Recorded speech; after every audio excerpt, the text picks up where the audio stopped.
ইতিহাস পড়তে কিন্তু অনেক সময় লাগে, আমি খুব অল্প সময় আপনাকে শেখাচ্ছি, একটু খেয়াল করেন আমার দিকে।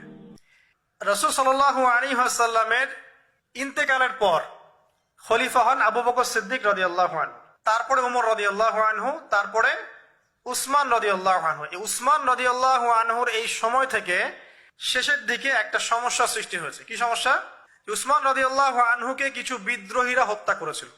একটু বোঝার চেষ্টা করেন, ইতিহাস পড়তে কিন্তু অনেক সময় লাগে, আমি খুব অল্প সময় আপনাকে শেখাচ্ছি।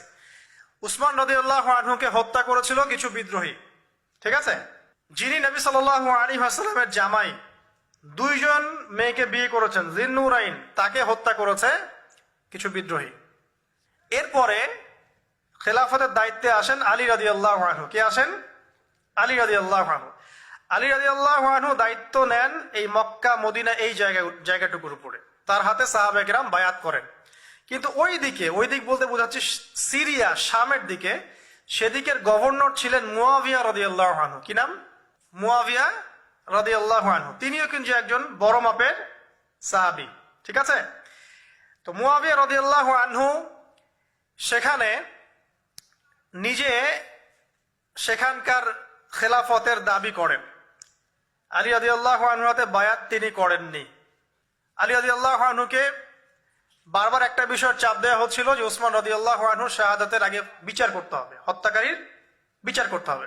তো এখানে একটা দ্বন্দ্ব, মানে একটা পলিটিক্যাল দ্বন্দ্ব সৃষ্টি হলো। ওইদিকে মুয়াবিয়া রাদিয়াল্লাহু আনহু তিনি খেলাফতের দাবিদার হয়ে উঠলেন, এদিকে সাহাবায়ে কেরাম সহ অনেকেই আলী রাদিয়াল্লাহু আনহুর কাছে বায়াত করলেন। তো এর ফলশ্রুতিতে দেখা যায় আলী রাদিয়াল্লাহু আনহু তার রাজধানীটাকে কুফায় নিয়ে যান, ইরাকের কুফায়।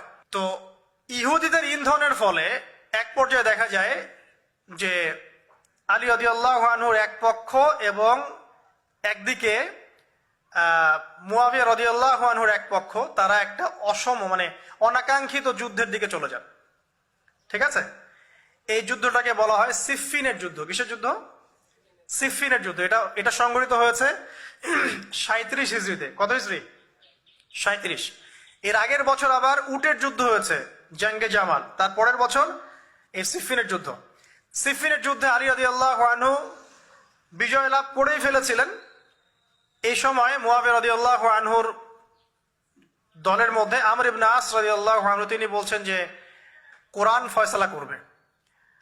কোরআন ফয়সালা করবে, এটাকে কেন্দ্র করে একটা তৃতীয় পক্ষ নির্ধারণ করা হয়, যেটাকে আমরা সালেস বলি।